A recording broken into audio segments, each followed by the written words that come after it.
Es el fisioterapeuta Javier Moreno, que es creador del protocolo electroneuromoxibustión y especialista en dolor crónico y neurorehabilitación.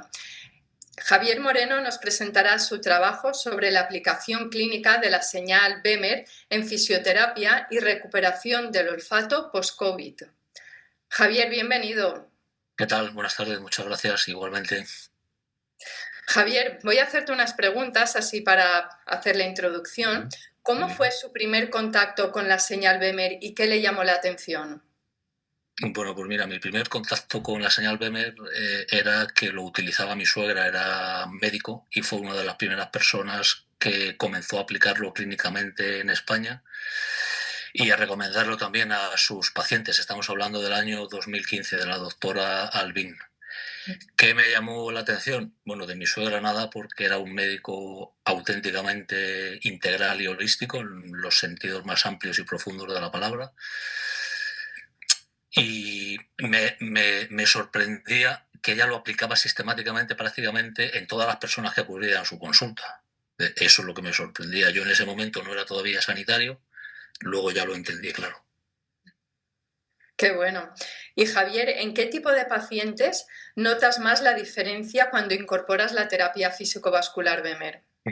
Bueno, yo lo noto tanto en situaciones agudas como crónicas. Yo la utilización de BEMER, como ha comentado también ahora el doctor Oliveras, como abordaje o como intervención coadyuvante, para mí es una intervención básica de predisponer esa microcirculación en su mejor situación para abordar con otras técnicas posteriormente que serán más eficaces gracias a ese primer efecto. Entonces, tanto en situaciones crónicas como degenerativas, los procesos de aplicación y la presentación de los resultados varían en el tiempo, pero en ambos casos. Muy bueno. ¿Y cree que la fisioterapia del futuro, porque la fisioterapia estamos acostumbrados a que sea un tratamiento localizado? El paciente viene con un dolor puntual y se trata esta zona. BEMER amplía esa visión a un modelo más integrativo. ¿Cree que la fisioterapia del futuro está ya basada en esta regulación del sistema cardiovascular a nivel sistémico? Vale, yo más que exigírselo al futuro, que sí lo espero, casi se lo exigiría al presente. Creo que la fisioterapia ya debería ser más integrativa en todos sus rangos. Una fisioterapia neurológica, no hablemos, por ejemplo, de un ictus o de otras situaciones degenerativas. Y lo que me gustaría es pedirle a nuestro presente que ya incorporemos estas técnicas que son integrativas y que están en nuestra mano con tanta evidencia clínica, científica y médica como los ponentes que han intervenido anteriormente nos han confirmado. Así es. Pues Javier, adelante con tu ponencia. Muy bien. Bueno, pues este es digamos, el tema que me gustaría compartir con vosotros y es la utilización de agentes electrofísicos dentro de la fisioterapia. Haré una pequeña introducción sobre la utilización de los agentes electrofísicos o lo que conocemos más popularmente o antiguamente como electroterapia, y me gustaría terminar luego compartiendo pues el tratamiento que tú has, el detalle del abordaje electroneuromoxibustión en el que se aplica para el abordaje de la alteración mantenida del olfato y el gusto como una secuela del long COVID, como bien también nos ha comentado y ampliamente y en detalle nos ha comentado el doctor Mera. Si yo saliera ahora por la calle a dar un paseo y eligiera aleatoriamente a una persona y le preguntase qué piensa usted que es la fisioterapia, ahora estoy pensando en una fisioterapia musculoesquelética, pues yo creo que lo más probable es que surgieran términos como terapia manual, masaje, estiramiento, potenciación o movilización. De hecho, estas tres últimas, estiramiento, potenciación y movilización, se consideran como el 90% de los abordajes que hoy haría una fisioterapia convencional. Pero más allá de esta persona que pasa por la calle, pues ahora digo, voy a preguntar a Wikipedia. ¿Vale? Wikipedia, ¿qué me diría? Pues que fisioterapia, el sentido etimológico de la palabra, pues fisis, naturaleza, terapia, tratamiento o curación, pues estamos hablando de elementos naturales, agentes físicos naturales que podemos utilizar para abordar una recuperación o una curación en sentido terapéutico. ¿Qué agentes serían estos? Bueno, pues podrían ser el propio movimiento, la cinética, calor, frío, la luz, la electricidad, una presión, un masaje. Si el símbolo de la universal de la medicina es este caduceo con ese bastón y dos serpientes enlazadas, pues el de la fisioterapia, ese bastón se sustituye por un eh, rayo, lo que ya nos da una indicación de que si este es el símbolo universal de la fisioterapia, pues ese rayo nos está hablando de que aparte de aquellos estiramientos, potenciación y movilización, pues seguramente nos vamos a encontrar con más cosas, ¿vale? La utilización de la electroterapia es muy antigua. Aquí hablo del año 100, médicos romanos como Galeno ya describían el uso de peces torpedo para utilizar su estímulo eléctrico y relataban que alivia y cura permanentemente algunas cefaleas y artritis. La aplicación o digamos los efectos que podemos conseguir una vez que utilizamos esos agentes naturales, pues pueden ser térmicos, mecánicos, físicos y electromagnéticos. Cuando hablamos cuando hablamos de estos efectos, es posible que alguno de los agentes utilizados sea capaz de intervenir en dichas esferas. Pero aparte de los agentes físicos proporcionados por la naturaleza, pues podemos crear, gracias al uso de la electricidad y al uso de equipos industriales, lo que hoy conocemos como agentes electrofísicos. La lista de los agentes de electroterapia o electrofísicos pues es muy larga y no es nueva tampoco. Corrientes galvánicas, baja frecuencia, TENS, EMS, media frecuencia, radiofrecuencia, onda corta, ultrasonido, en fin, muy larga. Evidentemente los campos electromagnéticos pulsantes, que es la base de nuestra terapia BEMER. ¿Qué tienen en común todos estos agentes que empleamos en la electroterapia en la clínica? Bueno, pues por un lado, que supone una aportación de energía capaz de modificar procesos biológicos a nivel molecular. Pretendemos estimular reacciones biológicas, siempre, por supuesto, respetando la estructura molecular de la materia orgánica. Por tanto, utilizando esas reacciones biológicas, nuestros objetivos no son otros que activar mecanismos fisiológicos de adaptación, recuperación y defensa del organismo. Podemos pensar, como hemos dicho, que un mismo agente puede influir por diferentes vías sobre un proceso fisiológico o de recuperación. A menudo se relata por la literatura clínica que la acción de los agentes puede no ser inmediata y en efecto se habla y se observa también en la clínica que algunas veces los efectos comienzan a ser más claros a partir del segundo y tercer día. En algunas situaciones, al inicio del tratamiento, es posible que puedan aparecer molestias o incrementarse los síntomas. Aquí hablamos de lo que conoce la medicina como fases asténicas, caracterizada por una energía y una reactividad con mucha potencia, y una fase esténica, donde ya hay un cansancio, un agotamiento, no surgen esas posibilidades de reacciones. ¿Qué ocurre con la aplicación de algunas veces en algunos pacientes de estos agentes de electroterapia? Que al principio hay un término que se utiliza y que a mí no me convence del todo, que es una crisis curativa. Yo pienso que es más, o a mí me gusta más hablar de una reagudización de los síntomas. No es un empeoramiento, sino una reagudización de los síntomas que nos lleva a elevar un escalón o dos escalones el proceso de reactividad de ese organismo, y por eso se produce, digamos, ese incremento de sintomatología. Dos reflexiones, algunas de las cuales ya se han compartido por aquí y me alegro de escucharlas y coincidir con ellos, con mucho más criterio clínico, médico y científico que el mío propio. Cuando hablamos de la microcirculación, ya hemos indicado por ahí que estamos hablando de 90-95% del tejido vascular. Quiero hablar de la matriz extracelular, porque esa sangre, ese capilar va a perfundir a través de esa matriz extracelular, donde lo que tenemos es un líquido intersticial y plasma sanguíneo, con materiales como colágeno, enzimas, proteínas. La sangre tiene que perfundir desde ese capilar, atravesar esa matriz extracelular para llegar a la célula. Pues aquí, lógicamente, ese estado de esa matriz extracelular pues es muy importante para que ese oxígeno y esos nutrientes puedan llegar a las células en mejores condiciones. ¿Qué tiene que ocurrir?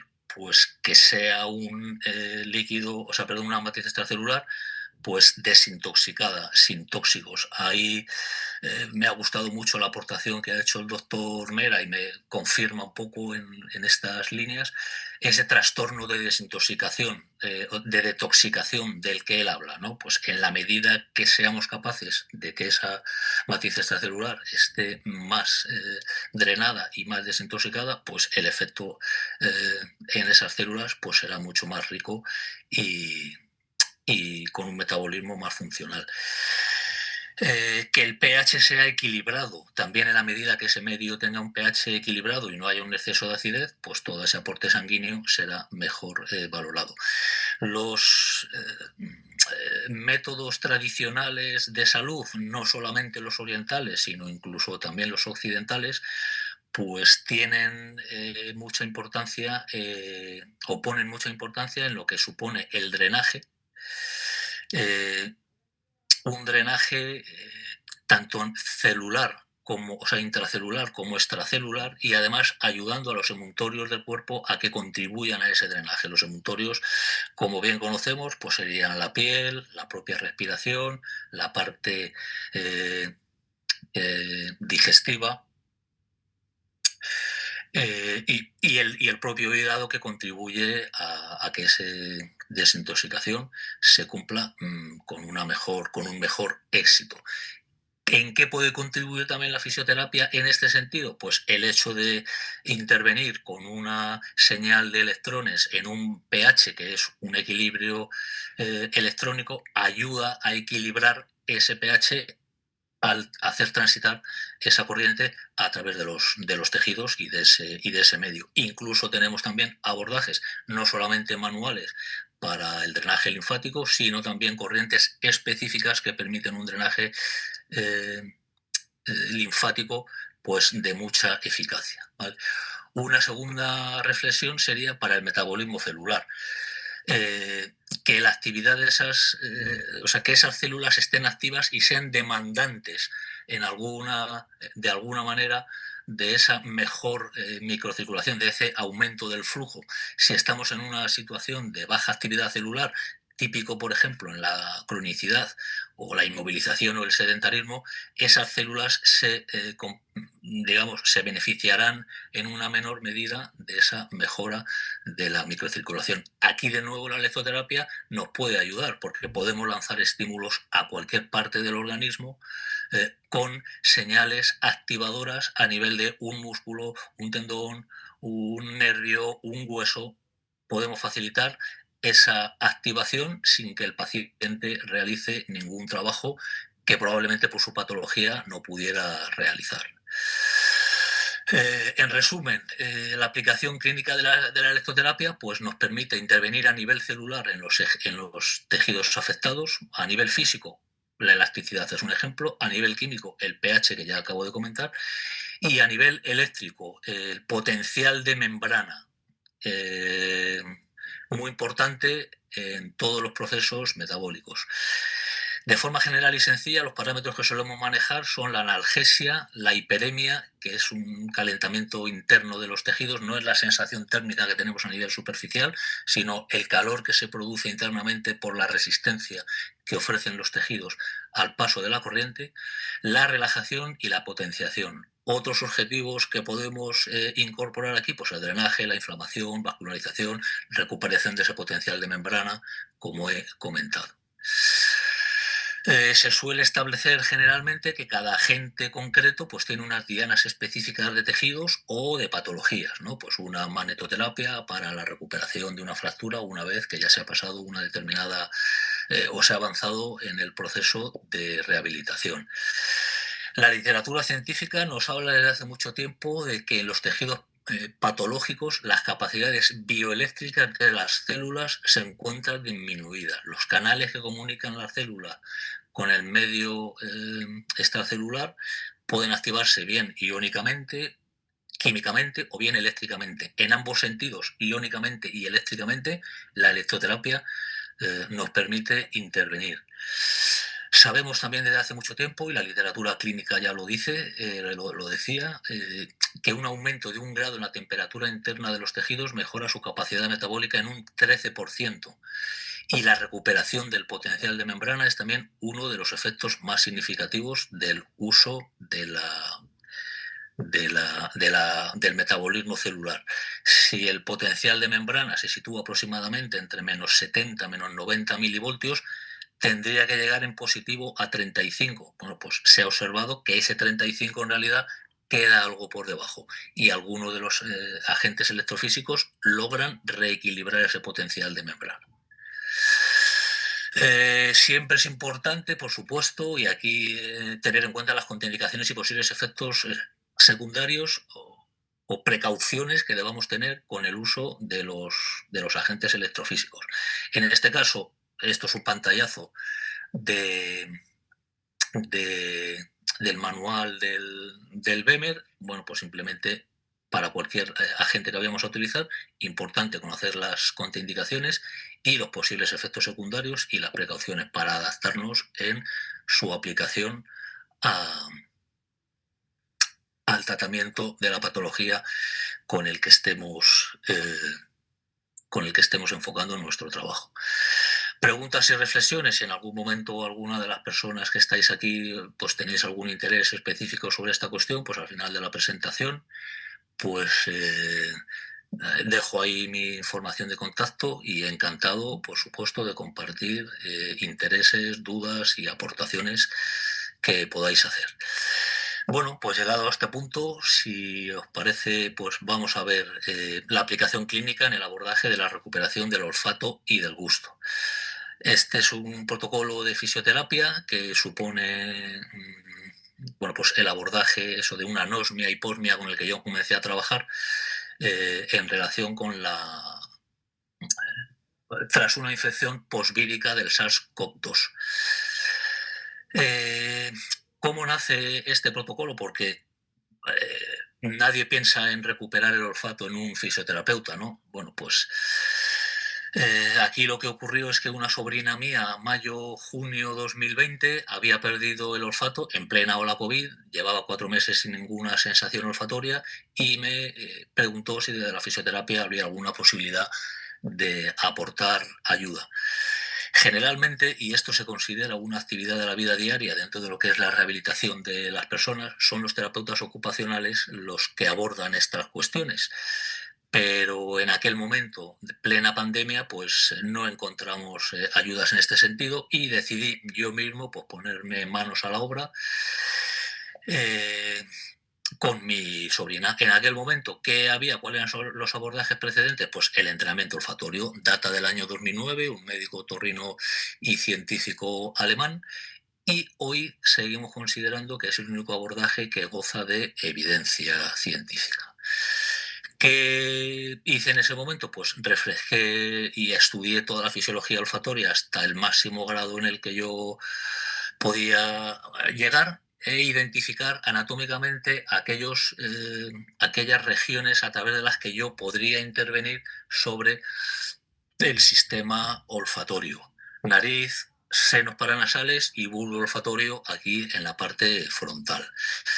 Pues si yo soy capaz de intervenir con los estímulos de electroterapia y en primer lugar, bueno, pues ahora comentaremos perdonad. ahora comentaremos de manera un poco más ordenada de la aplicación de los estímulos. ¿En qué consiste este protocolo electroneuromoxibustión? Bueno, pues yo lo aplico en colaboración con médicos de familia y otorrinos, y es un tipo de abordaje desde la fisioterapia consistente en, primero, la aplicación de agentes electrofísicos, la terapia Bemer, en primer lugar. Pues ya hemos visto cómo el doctor Mera, y lo vuelvo a plantear aquí, estamos hablando de una situación donde existe hipoxia, donde existe una inflamación mantenida, donde existe ese trastorno de desintoxicación, y yo añadiría además un efecto citopático de ese virus que nos ha acabado por afectar la funcionalidad de las células que tienen que ver con las estructuras olfatorias. Pues aplicamos la terapia Bemer en primer lugar a través de estas estructuras anatómicas que os comento, y en segundo lugar una aplicación de la radiofrecuencia. Como he comentado antes, aquí sí que hay un foco muy importante en esa recuperación del potencial de membrana y en aumentar las capacidades bioeléctricas de estas células, tanto para su replicación celular, las células olfatorias del epitelio olfatorio y las dendritas de las neuronas se considera que se replican aproximadamente entre 60 y 90 días. Pues ayudar a esa replicación y a la funcionalidad de las existentes. En segundo lugar, pues un abordaje desde la fisioterapia neurológica. La fisioterapia, pues se trata de complementar ese entrenamiento olfatorio pues con unas pautas más de rehabilitación olfatoria. La rehabilitación neurológica nos dice siempre que tenemos que utilizar las capacidades conservadas para mejorar las capacidades alteradas. Bien, pues si yo mi información sensorial de la vista sabe lo que es un limón, pues incorporo ese estímulo como información sensorial. Mi tacto sabe lo que es un limón, incorporo ese tacto como información sensorial. Y finalmente el gusto, que puede estar más o menos afectado también, incorporo esa sensación sensorial antes de exponer esos odorantes y esos estímulos odorantes a la persona. Pues es una manera de complementar con esa información sensorial extra lo que sería un entrenamiento olfatorio más convencional. En este sentido, lo que hace la persona es unos ejercicios domiciliarios en el que vamos viendo la evolución en cuanto a la identificación y la percepción de los estímulos odorantes. Finalmente, como mi suegra también era médico tradicional chino, además de ser médico eh, occidental, pues en la consulta logré identificar unos puntos en unos meridianos en los que la tradición china indicaba que estimulaban la recuperación del olfato en procesos de infección vírica. Y hay meridiano de intestino grueso, otro de estómago. Bueno, pues de manera no invasiva y con una moxa que permite aplicar en una hierba incandescente de Artemisa un estímulo de calor en esos puntos, pues yo he considerado que era una buena aportación. ¿Qué ocurrió? Pues comento con mi sobrina en la primera intervención. Pues después de 4 meses, ellos se iban, la primera sesión en la consulta, ellos se iban a marchar por la puerta. Su hija tira un vaso de agua al suelo, voy a buscar la fregona y me dice mi sobrina, me ha llegado un olor como a fresco, como a limón. Bueno, yo muy sorprendido, ella también, fui al armario de la limpieza y efectivamente comprobé que, que el fregasuelo que se utilizaba era con olor a limón. A partir de aquí, ¿qué ocurrió? Pues en contacto con la universidad, se trataron otros pacientes, también en general con resultados muy positivos. A partir de aquí, pues concurrimos en una convocatoria de proyectos de investigación e innovación en ciencias de la salud en la Fundación San Juan de Dios con la universidad. El protocolo fue valorado por un comité científico, obtuvo un galardón y a partir de aquí pues he seguido trabajando en la consulta con estos resultados. Así que yo por mi parte espero que os haya resultado interesante lo que os he comentado y estoy a vuestra disposición para cualquier cuestión que queráis plantear o duda que queráis compartir. por mostrarnos el potencial de la fisioterapia integrativa apoyada por la estimulación microvascular. Muchas gracias. A vosotros. Mucho. Y seguimos.